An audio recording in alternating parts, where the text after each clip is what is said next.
Showdown is a game that I hold very near and dear to my heart. I don't know what it is about it, but over the past 2-ish years I've had my hands on it, starting all the way at the closed beta, flex, to release day. It has slowly become one of my favorite games of all time.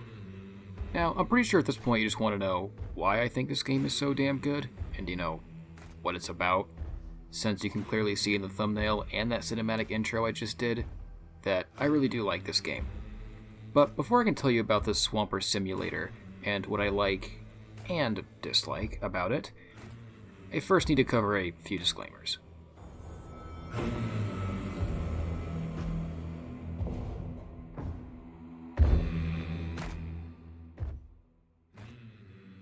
The first disclaimer is that I will not be discussing some of the controversies that came with Update 1.0. Since this is a review, and the intent of a review is to take a look at the game and its current state, showing everything that it has right now. I will bring up some of it if it's relevant, some of the controversies, but for the most part I will avoid discussing it since this type of video is mostly aimed towards folk who haven't bought the game yet. If you do have questions over those controversies, or are a Hunt veteran who wants to hear my take on them, I will happily talk about them in the comments section. Secondly, there is some 0.6 footage in this video that I'm using as B-roll, because I have like 500 gigs of pre-wipe footage with high-tier weapons that I really don't want to throw out. Honestly, the game hasn't changed enough that the B-roll will look completely different from what you buy today. Just thought I would mention it though, so with that out of the way, let's kick things off with, well, what even is Hunt Showdown?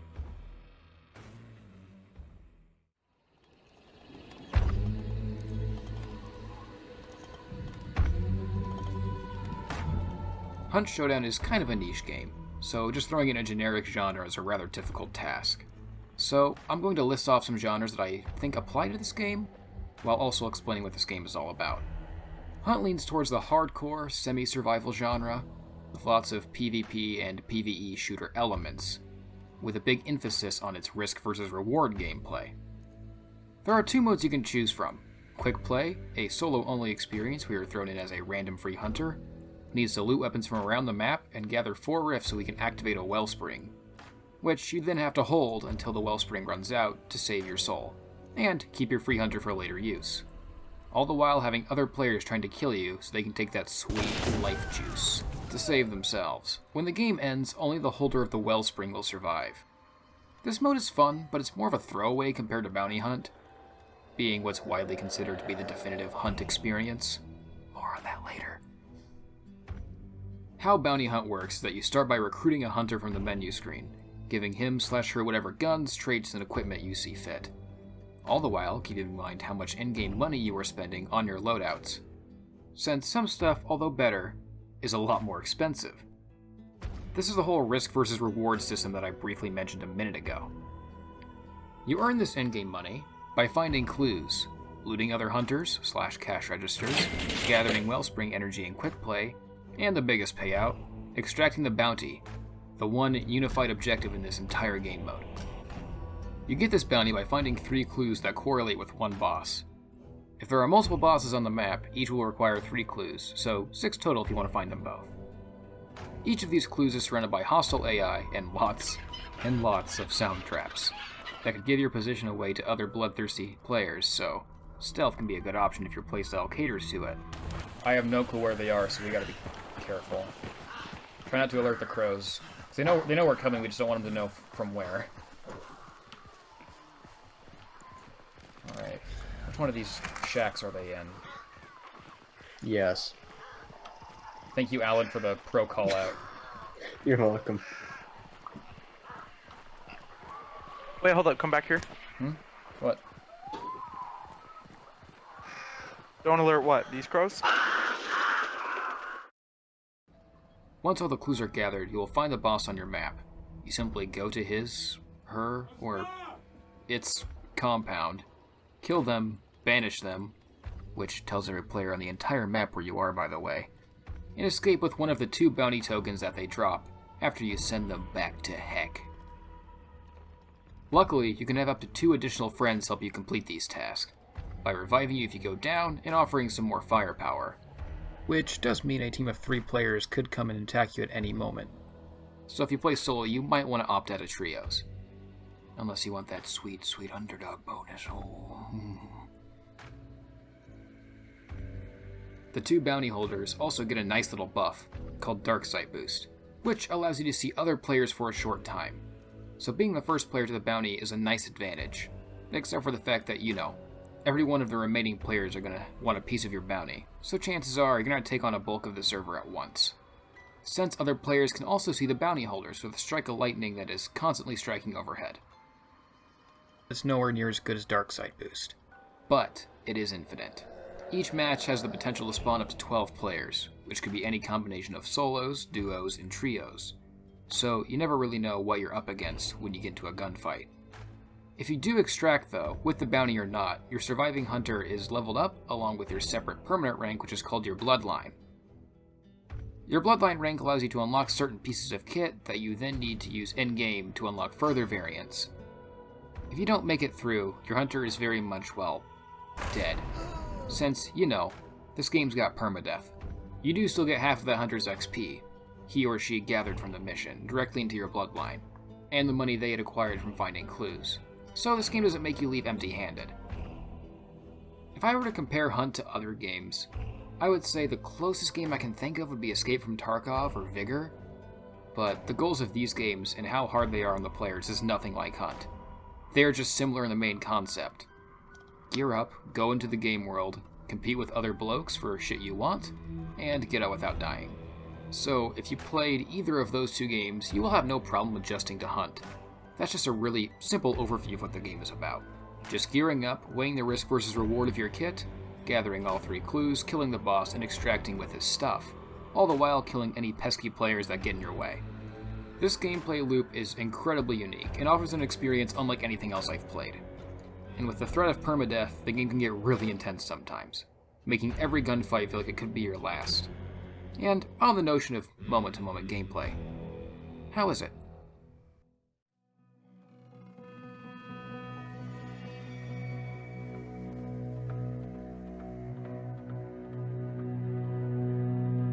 As I said earlier, Hunt's gameplay is incredibly intense and adrenaline-inducing, which is really the main reason people enjoy this game. But the question is, what makes it so? Well, there are a few things, the first being one factor I mentioned earlier, and that one thing being permadeath. If your character is killed in solo, runs out of revives, or is burnt to death, then you lose him. This fear of losing your epic swamp bro adds a lot of tension. Sound also adds a lot of tension as well, but more importantly, it has a huge impact on gameplay. See, Hunt is one of those games where being able to recognize certain sounds and where they're coming from is vital to success. Luckily, the bilinear audio is very well done, so you won't have any problems hearing them footsteps. So, being quiet is a rather good strategy. Norman. You never really feel safe in this game, which is something this audio system does on purpose, and rather well. Another factor that adds on to the intensity is how long gunfights last. Unlike most games, gunfights in Hunt last more than like 5 seconds. Usually. I mean, sure, most weapons can one-shot you to the head at a certain range and 2 to 3 body shot you, but all of these guns are either lever action, bolt action, shell fed, or semi-auto. I mean, there is this one fully automatic gun, but we don't talk about that one. Since the weapon shoots slower and there's more emphasis on placing your shots, gunfights last longer and in my opinion are far more engaging. Oh, and while we are talking about weapons and kit, there is a very large variety of weapons and other goodies you can choose from, all having different strengths/weaknesses, which is determined by a lot of factors. For weapons, the most notable factor that determines this is the ammo type each weapon uses. There are 5 total: compact, medium, long, shotgun, and special. These ammo types, along with weapons fire rate, ammo capacity, and variant, helps make it unique. And while we are on the notion of variants, now would be a good time to talk about how you unlock them, since I do have a bit of an issue with it. You unlock variants such as suppressed weapons, scope weapons, sawed-off weapons, etc., by gaining XP with a certain item. And for weapons, at least it isn't terrible in my opinion. You'll tend to unlock stuff naturally, but for a lot of the tools and items, you're given these random little side activities to do, and some of them are kinda dumb. I do feel that this system could use a bit of work, When it comes to the base gameplay controls and feel, they are both very solid and intuitive, luckily. Really solid control over your character, smooth gunplay and movement. It's all pretty nice and pristine. None of it really feels too janky, except for the melee when you're fighting other players from time to time. It's one of those things that I feel has some jank to it, and the devs have acknowledged it. For the actual feel of your character, though, this is my only really big complaint. The level design in this game is also really solid and really fun to play in. There's only 2 maps at the moment, but they're both quite large and have lots of things inside of them, so it doesn't really feel too dry on content in that regard, in my opinion at least. The maps utilize a ton of different compounds, really cool aesthetics, and also a ton of Easter eggs, and are just really fun to play in. And the devs have also done a really good job at utilizing Hunt's more sandbox features, which I think makes this game really fun to mess around in.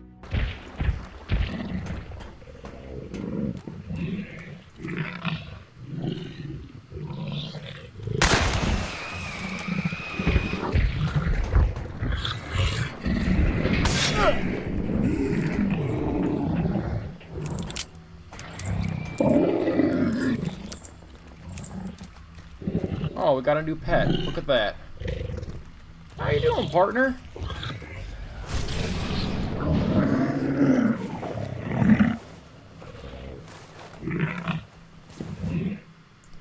Got ourselves a nice little pet. What should we name him, gamers? I think we'll name him Gibby. Ah, that's right. Who's a good boy? That's right. That's right, Gibby. You're a good boy.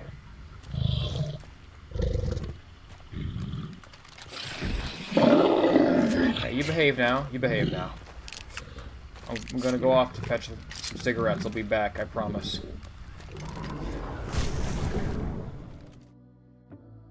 All of this stuff together allows you to take up any strategy / playstyle that you want. Stealthy or super loud. Campy or aggressive. Meme. Or sweat.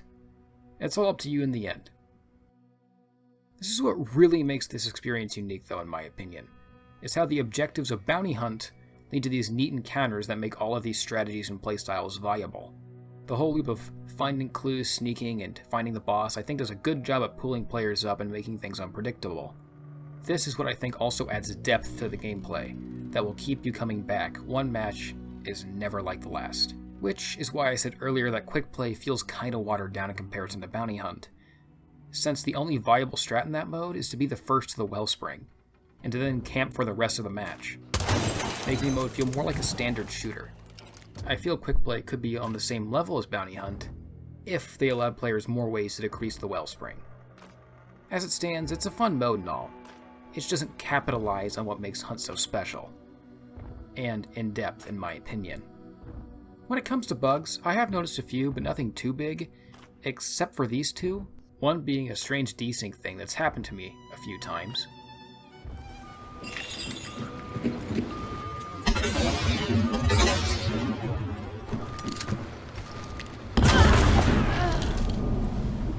That sucks.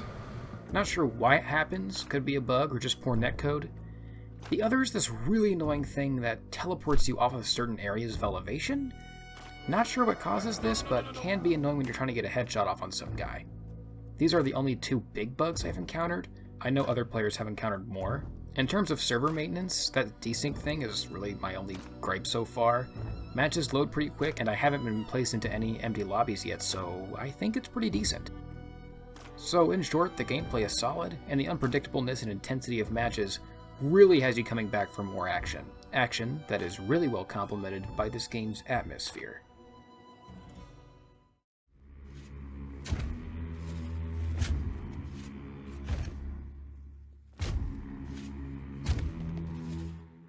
I don't think I need to say it, but I will anyways, just so it's on record.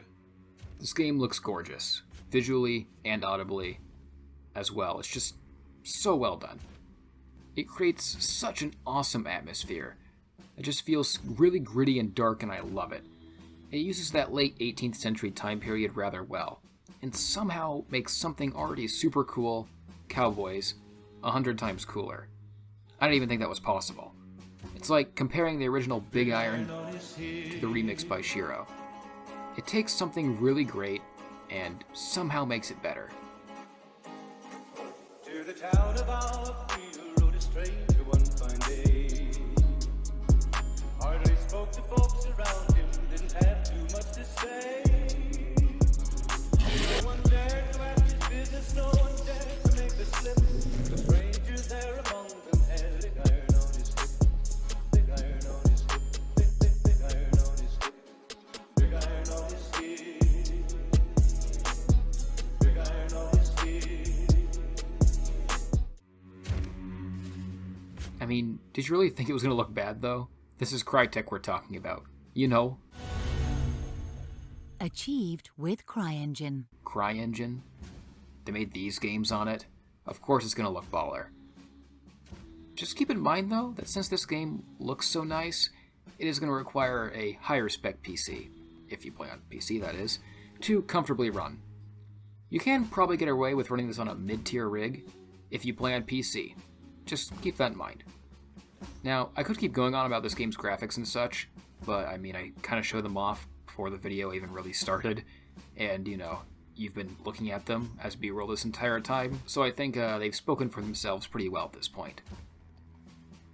Anyway, let's move on to something a little more mundane.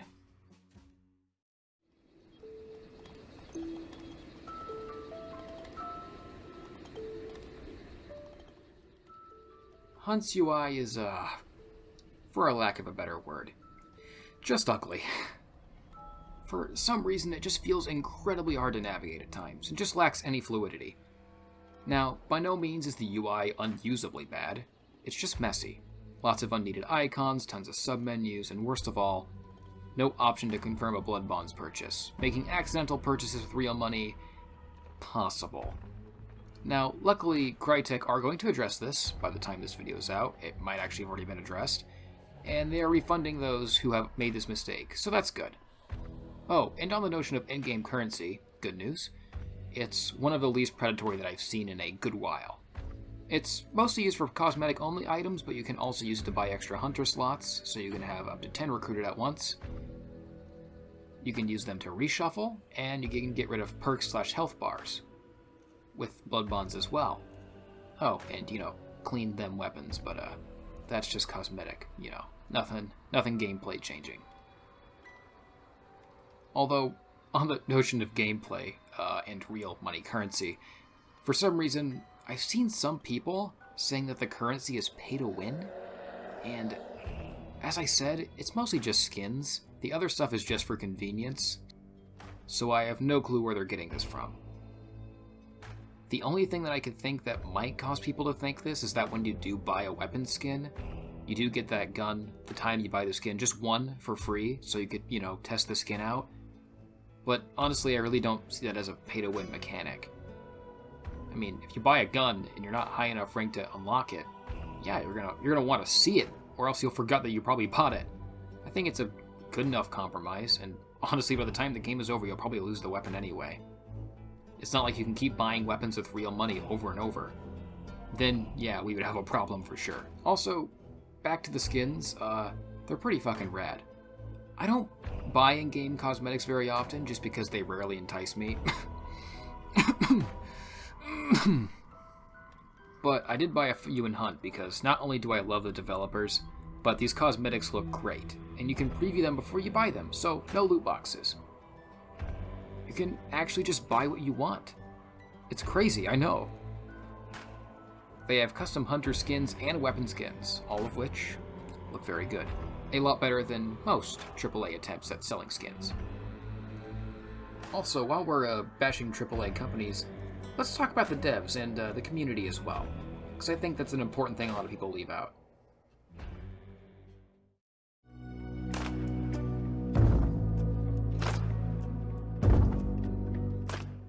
I don't see these things brought up very often in game reviews, but I do believe it's an important thing that is usually left out. Because there are some games out there that are great, but have awful developers that can really ruin the experience. And on the flip side, some awesome games that have really toxic communities that hurt the experience. Luckily, Hunt is pretty damn solid on both ends, in my opinion. Sure, the devs have slipped up from time to time, including some of the new features in 1.0, and some of the people in the community have went a little far when they're mad about a change, but there's no avoiding stuff like that in any community. About 99% of the time, though, I would say that they're both really great. The devs have had a really good history of listening to the players and making changes based off critiques, while also being super passionate about their game. Something that has really spoiled me, to be honest. And the community has a really good vibe to it. They're also really good at taking in new folk, and teaching them how to play the game, and just generally being good sports. Which is surprising for a game that has permadeath and a small player base. Usually games like this bring out the worst in people. Throughout my entire time playing, I think I've only ever had 1 to 2 poor encounters, but for as long as I've been playing, that's pretty impressive.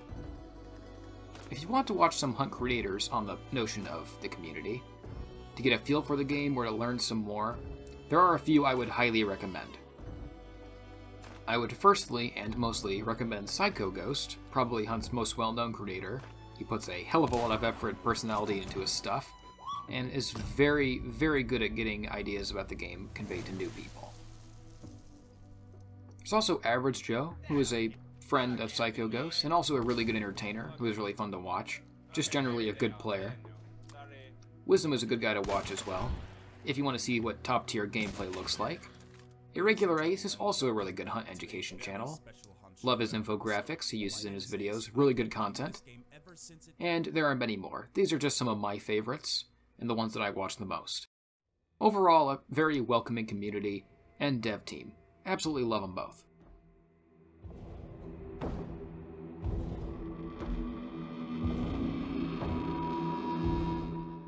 Overall, I think Hunt is a really solid and unique experience, as I said at the start of this video. Hopefully, now you can see why I think it's a great game, and if it's for you or not. Because if you're someone in the market for an in-depth PvE and PvP multiplayer title, with hardcore elements and a kick-ass gothic 17th century Louisiana art style, then this game is for you. Admittedly though, if you aren't really into harder multiplayer titles that have features like permadeath, this might not be what you're looking for. If you're not sure though, you can always just give it a go and refund it on Steam, if you don't like it, or play the preview on Xbox to see if it's your cup of tea or not. Anyways, hopefully you found this review helpful. I can't wait to see some fresh meat in the bayou. Best of luck, hunters.